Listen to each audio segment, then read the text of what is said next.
Tesouros Invisíveis, sítios arqueológicos e memórias de São José do Norte. Quando a gente olha para a paisagem de São José do Norte, ali no sul do Brasil, o que a gente vê? Dunas, lagoas, o mar. Mas e se eu te disser que, bem debaixo dos nossos pés, existe uma história muito mais antiga? É nessa história que a gente vai mergulhar hoje. Tenta imaginar esse lugar. Antes de qualquer construção que a gente conhece hoje, um mundo sem as ruas, sem as cercas, um lugar governado por outros ritmos, pelo som do vento, pelo movimento das águas. As pessoas que viviam aqui tinham uma conexão total com esse ambiente. Elas não estavam só de passagem, elas viviam daqui. Pescavam, caçavam, plantavam, tinham seus rituais, suas famílias. E o conhecimento delas não estava nos livros, mas na maré, na direção do vento.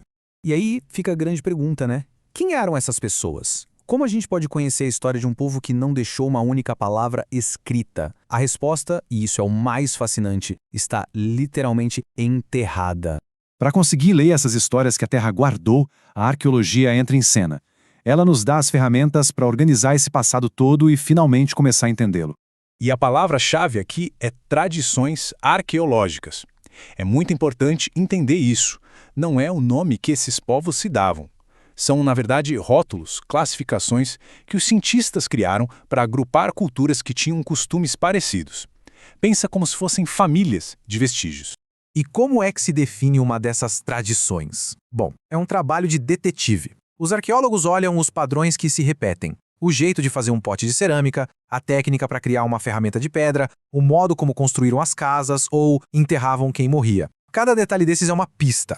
E aqui em São José do Norte, essas pistas revelaram 3 grandes grupos, 3 tradições que ocuparam o mesmo território, mas em épocas diferentes. A mais antiga de todas é a tradição Umbu. Depois veio a Vieira e, por último, a mais recente, a tradição Tupi-Guarani. O mais impressionante é que, mesmo sendo tão diferentes entre si, essas 3 tradições tinham uma coisa em comum: uma capacidade incrível de viver e prosperar nesse ambiente costeiro que não é nada fácil. Eles não eram só moradores, eram verdadeiros gestores do território. É por isso que se diz que há inteligência territorial nesses vestígios. Sabe o que isso quer dizer? Que aqueles objetos antigos que a gente encontra não são só coisas velhas. Eles são a prova de um conhecimento profundo da natureza, de estratégias muito bem pensadas para viver bem aqui.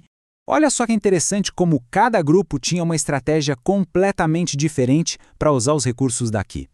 Primeiro, a tradição Umbu. A gente encontra pontas de lança e raspadores. Isso nos diz que eram caçadores-coletores nômades, sempre em movimento, seguindo os animais e as plantas da estação. Eles eram os mestres dos campos, caçavam cervos, tatus e sabiam exatamente quando e onde coletar cada fruto ou raiz. Depois vem a tradição Vieira. Eles deixaram os famosos cerritos, que são morros artificiais feitos de terra e conchas. Uma verdadeira obra de engenharia para criar ilhas secas em áreas que alagavam.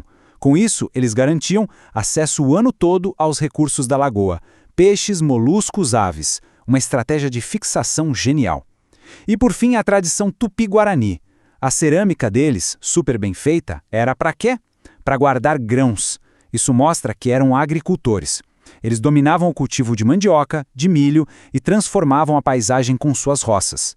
3 tempos, 3 formas brilhantes de gerenciar o mesmo lugar. E talvez o mais incrível de tudo é que essas culturas tão diferentes viveram muitas vezes exatamente no mesmo lugar. É como se a terra de São José do Norte fosse um livro, e cada povo escreveu uma página em cima da outra. Exatamente isso.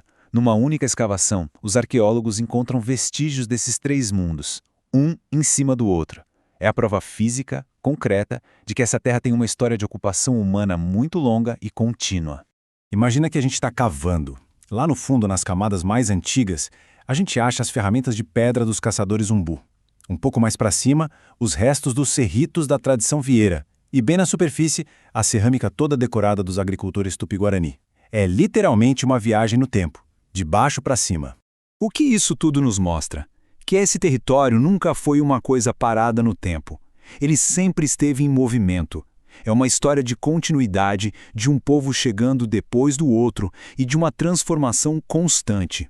tanto pela mão das pessoas quanto pela força da própria natureza. Mas, sabe, entender toda essa história não é só uma curiosidade sobre o passado. Tem lições muito poderosas aqui para nós hoje. Ecos que batem direto nos desafios que a gente enfrenta agora. O grande conhecimento que esses povos tinham era como viver nesse ambiente que é super dinâmico. Pensa bem, é uma faixa de terra espremida entre a Lagoa dos Patos e o Oceano Atlântico. É um lugar instável por natureza. E eles sabiam lidar com isso. Eles entendiam de ciclos de resiliência. E aqui vem a conexão mais forte com o nosso tempo. Para esses povos, se adaptar não era uma emergência, era o jeito normal de viver. Muito, mas muito antes da gente sequer ouvir falar em mudanças climáticas, eles já lidavam com a subida do nível do mar, com a mudança dos ventos, com a necessidade de se ajustar a um planeta que não para de mudar. Eles deixaram suas marcas, suas ferramentas, sua inteligência gravada na paisagem. E isso nos força a fazer uma pergunta final que é inevitável. Olhando para a nossa própria ocupação, para as nossas marcas, o que nós estamos deixando para as futuras gerações que, um dia, talvez, vão escavar a nossa história?